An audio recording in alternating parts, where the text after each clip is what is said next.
that are critical. One is it's your attitude towards life, towards people, that's going to determine your level of success, not necessarily your knowledge or the information that you have or your technical skill, but your attitude towards people and towards the world.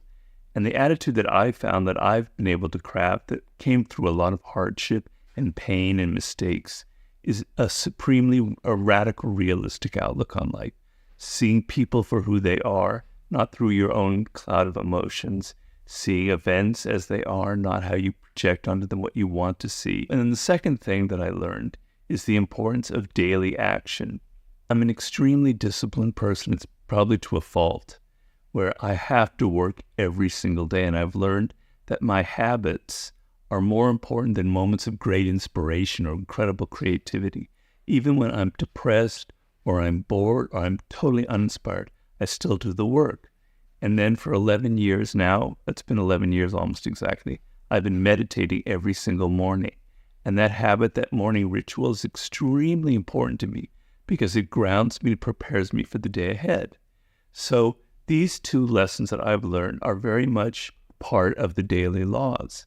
So what it is every day there's a kind of a meditation for you that comes from either one of my books or from blog posts or from interviews, etc. And it's going to kind of instruct you in this realistic attitude that I'm talking about.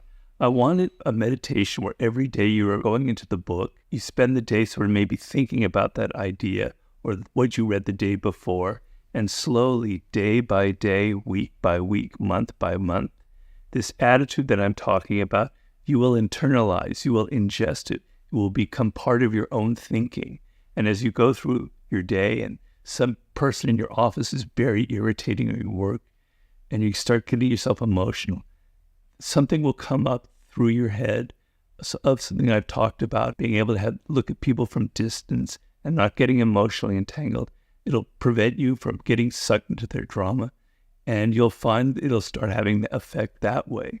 So these two lessons kind of just absorbing you in this idea of having a powerfully realistic attitude towards everything, also towards yourself, because a lot of the illusions that we have, we think that we're really great when we're not really so great and we have to work at it, or we think we're really terrible when we're not really so terrible.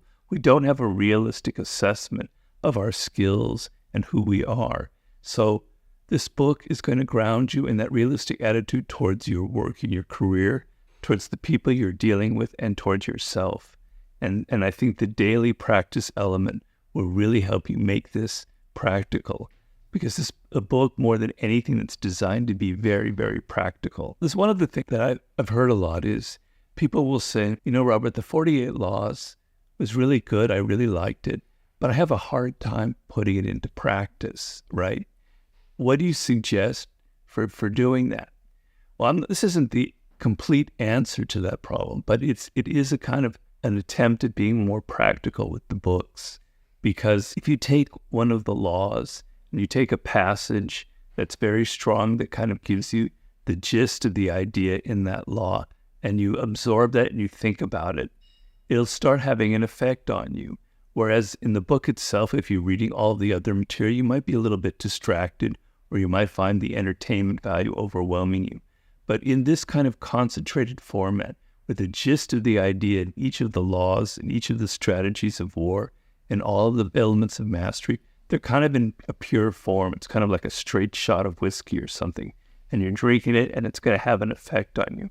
So I think this is a book that could have a very practical effect on you if you let it work the way it's supposed to work, which is